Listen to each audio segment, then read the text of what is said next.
Hi there, welcome back to the Lisa Nichols Show, where we have candid conversations, transparent conversations. We're sharing the tools with you and what you need to really achieve the life that you want, defined by you and no one else, where you can press reset 1,000 times, where you get to design the life that you want to live, and more importantly, you get to write the story that you want told about who you were, who you are, who you've been. You want your legacy to be bigger than anything else. You know, so many times we validate who we are by what we're doing for other people. You know, who we are is what we do, what we give, how we love. And what I'm very clear on is that you are giving the world an example of how they get to love you and treat you based on the way you love and treat yourself. And I had to learn this. This was so big for me. I had to learn that I'm the first example of how the world gets to treat me. And it's my job, it's your job, to give the world the best example possible of how you want to be loved. That your love for me and my love for you should be an extension of our love for ourselves. So my first job is to love me. What does loving me look like? What does loving you look like? Does loving you look like exercising a very healthy yes, even with knees knocking and teeth chattering? Say yes. Say yes to that opportunity. Say yes to that relationship. Say yes to that second chance. Say yes to that thing that makes you nervous, makes your stomach churn. But it's also loving yourself, is also understanding how and when to say a healthy no. No is a complete sentence, my grandma says.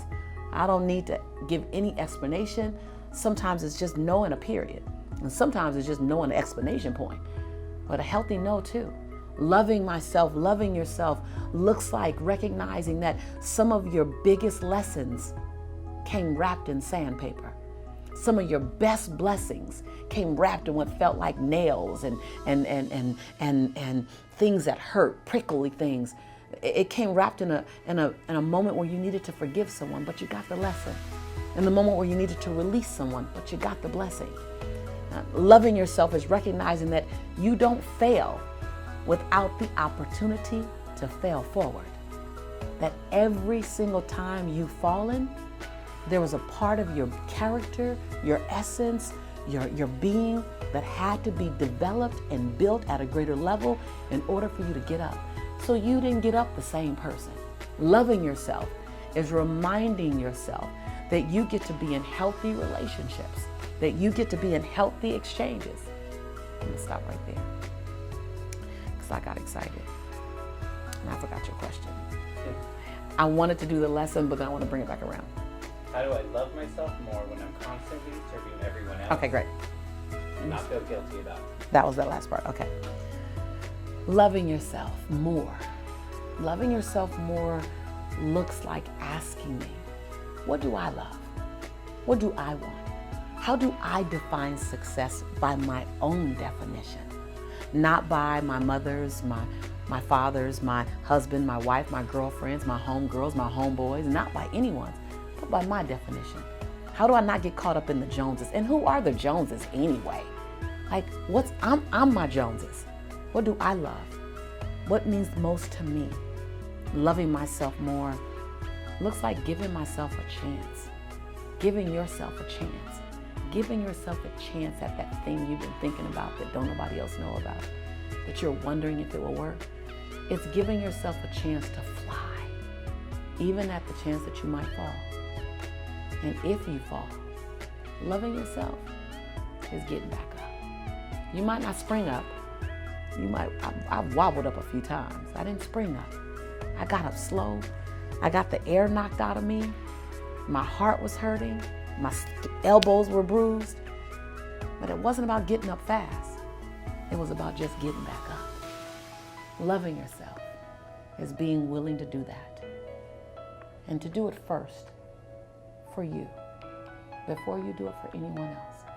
If you can cheerlead for yourself the way you cheerlead for them, if you can dance and show up for yourself the way you show up for them, you already know what loving hard looks like. Just do all that to you and see what that looks like. It took me a long time to get there. I'm not speaking to something that I arrived at. I couldn't Google download self-love. You can't Google download self-love. You gotta try it on. You gotta stop and breathe. You gotta listen to your internal GPS system more than you listening to chatter and you listening to Facebook. You gotta listen to what's in your soul. And then you gotta hear it and listen and be in action like you heard. And when you fall, get up to fall again another day or to fly again another day. Hey, now, I would love to hear from you. Remember, this isn't a monologue, me just talking to you. This is a dialogue. We're in a conversation together. I want to hear from you. What's the biggest aha moment that you got from this conversation? What's that thing that you needed to hear? Like, oh my God, that was oxygen right there. I needed to hear it right now. You may have heard it before, but today, right now, it landed a little differently. So when you watch this video, I want you to focus on your life, where you are. And then I want you to leave a comment below. Be sure to share with me, share with others, subscribe to this channel so we can keep having this exchange, stay inside this relationship, and look out for more, what I hope to be amazing content for you. Content that contributes to you, your life, your future. Because when you get great value, you'll turn around and give it to other people. And after all, we're all here to be change agents. I'm super excited to be here with you. I'm your sister in prosperity and in possibility. And I will always say, I believe in you and I love you because I do. See you next time.